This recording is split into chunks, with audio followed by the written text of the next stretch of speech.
15 मेच्या दरम्यान पडणारा पाऊस हा चांगला पडणार आहे. म्हणजे एक पिकाचं पाणी वाचेल असा पाऊस पडणार आहे. पण या पावसामध्ये विजेचं प्रमाण जास्त असणार आहे म्हणून हा अंदाज लक्षात घ्यायचा. त्याच्यानंतर परत एक सांगू इच्छितो की राज्यामध्ये पूर्व विदर्भ, पश्चिम विदर्भ, तसेच मराठवाडा, मध्य महाराष्ट्र मग या भागात देखील सगळीकडे 10 ते 15 मेच्या दरम्यान पाऊस पडणार आहे म्हणून हा अंदाज लक्षात घ्यायचा.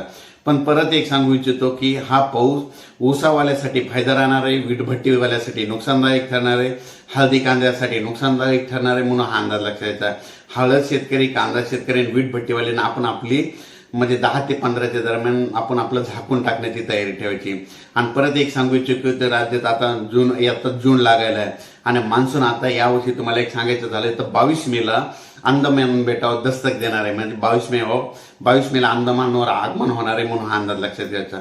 म्हणजे ही एक शेतकऱ्यासाठी चांगली बातमी. 22 मेला अंदमानात मान्सून येणार आहे. तिथून जवळपास महाराष्ट्राकडे यायला 20 दिवस लागते. म्हणजे 8-9 जूनच्या दरम्यान म्हणजे तो पाऊस आपल्याकडे तो येऊ शकतो. म्हणून पण पोषक वातावरण 22 मेला अंदमानात होणार आहे म्हणून हा अंदाज लक्षात घ्यायचा. यावर्षी जूनच्या शेवटच्या आठवड्यामध्ये पेरणीचा पाऊस होणार आहे म्हणून हा अंदाज सगळ्यांनी लक्षात घ्यायचा.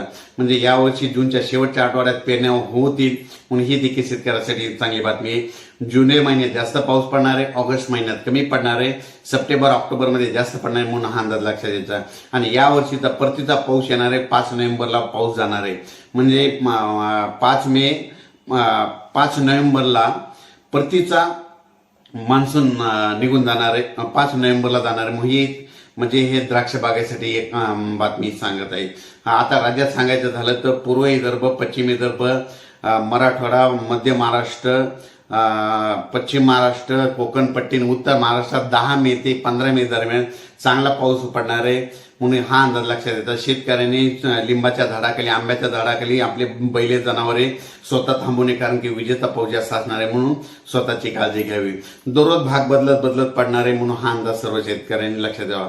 अचानक वातावरणात बदल झाला तर लगेच एक मेसेज दिला जाईल. धन्यवाद.